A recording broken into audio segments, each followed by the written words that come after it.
I'm having issues with gallstones. I've heard that a gallbladder flush can help get rid of my gallstones and that it can be a good alternative to getting a procedure. Does this really work?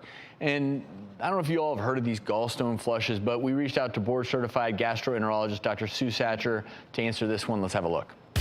This is a big trend right now, and it's happening all over the internet, but that doesn't mean it's safe. It's called the gallbladder flush.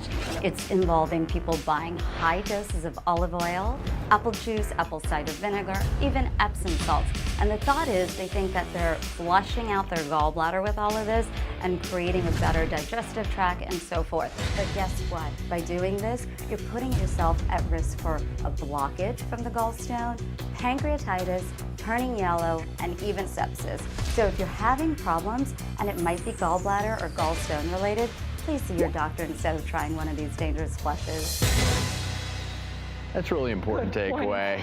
We've talked about some various things. We've talked about the garlic nasal rinses, and you know, when people start dealing with major organs like the gallbladder with unproven science, it's really potentially dangerous. So Don't want to DIY. No DIY. Good call. And gallstones can be really troublesome if they're not addressed appropriately, lead to severe infections. It actually would make the condition worse potentially. I mean, you don't want to do that. You do not.